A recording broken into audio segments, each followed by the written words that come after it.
The Anta C202 G9 in its second version. Anta's original lightweight razor, which is very known to be very agile and aggressive. This year a new foam meets a new upper, combined with big geometry changes. Is this an entirely new shoe? Or does the DNA from the original G9 lives on? Welcome to Cinderella Running, and this time with the Anta Z22 G9 2. What a name! The original G9, which I have in my hands here, was, or better said is, one of my most favorite tempo trainer and 5 to 10k racers.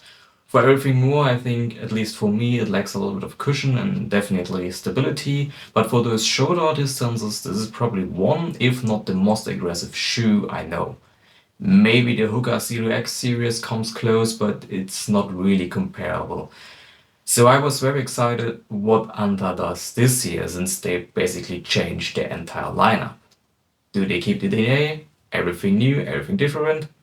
We will find out. Let's move to the specs directly. This shoe comes with 38mm on the heel, 30mm on the forefoot, leading to 8mm drop. So this version is more suitable for heel strikers this time as well. It comes with only 170 grams in my US size 9. And it features a T1000 carbon blade, which just means the carbon quality is kinda high. To know is, this is also a rear extended carbon blade, so it's there to add more stability, a little bit more leather, but it's not as rigid as in the C227. The foam which is used in there is the N90 race foam. This is the top tier foam from Anta. It's in PIBA foam, and if you like the older Light Strike Pro foam from Adidas, like in the Pro 3, you will probably feel right at home. The upper is a little bit tricky. It is a very weird upper. I will talk about it later because I think it is either hit or miss for you. It also features a liquid rubber outsole, so no CPU this time. Maybe we cannot have everything at once. Who knows? I want to talk first about the upper, because the upper of the shoe is kinda special. Either in a good way or bad way, you have to decide. The original G9, to say it in my words, used and copy-paste Vaporfly 3 upper. If you like the Vaporfly 3, you like the G9 probably as well, because it was just copy-paste. It's the same texture, it feels completely same on foot.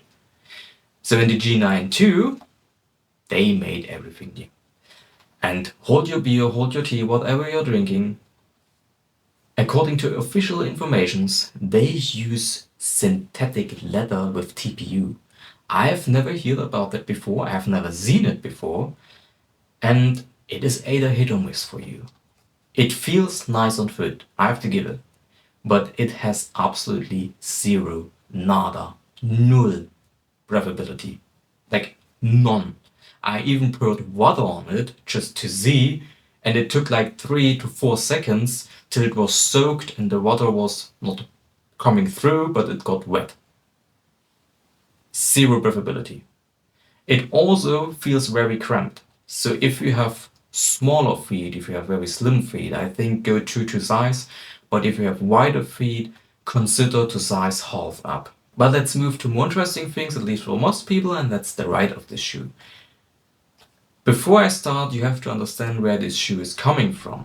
The original G9 was a very nimble, agile, super aggressive shoe.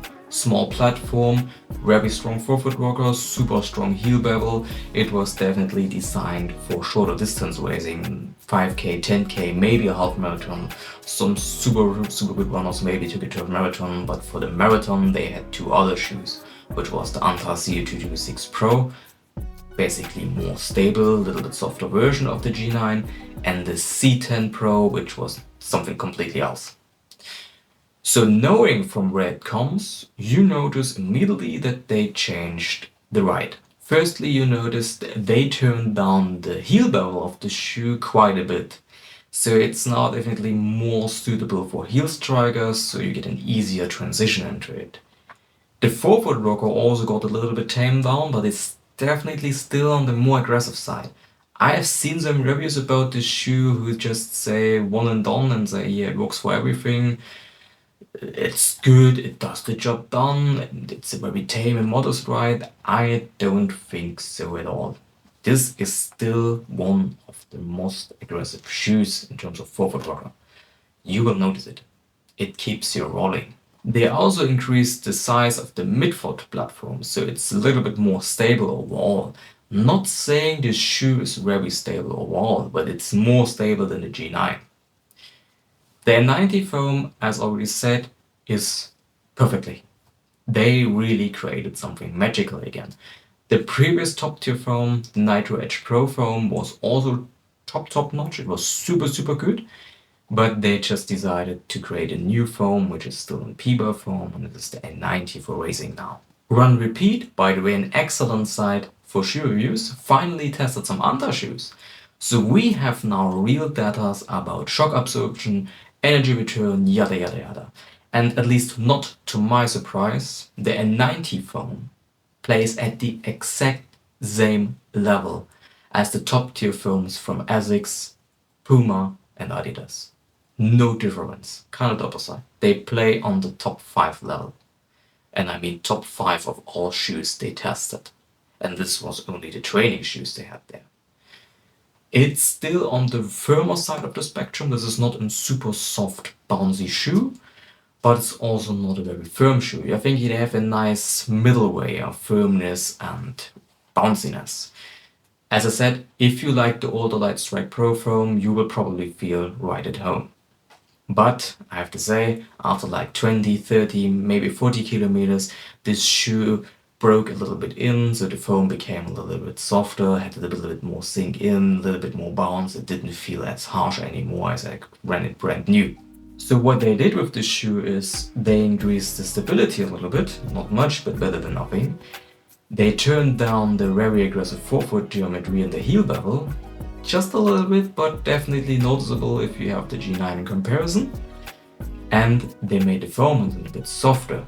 Also, again, not much, but noticeable. Why they did this is also a thing I do understand. As I said, they had the C226 Pro, which was for longer distances. But the C226 Pro, sadly, very sadly, I love this shoe a lot, is not getting continued. So the G9 tries to fill that gap now. It lies between these shoes. Let's summarize things up. I'm a little bit disappointed, because I know from where this shoe is coming from, which is the original G9. This shoe was just epic.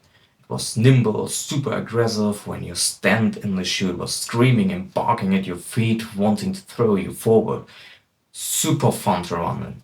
Never had the sensation in any shoe before. But when I think about it, then yeah, this shoe, the G92, tries to fill a gap, which got created this year. So I have to judge it as something entirely new, just sharing the same name. And when I do that, I have to say it's an excellent shoe. And probably for bang for bucks, as you would say, almost unbeatable. This shoe comes with only 160 euros or US dollars. I have seen it on some sites for 110, 120 euros. And for this price, this is a no-brainer. It features in full PBA midsole, which has the same performance as the top tier foams from Puma, Adidas and Asics. It features a liquid rubber outsole, which is definitely doable. The shoe is around 80 kilometers in and you see absolutely nothing.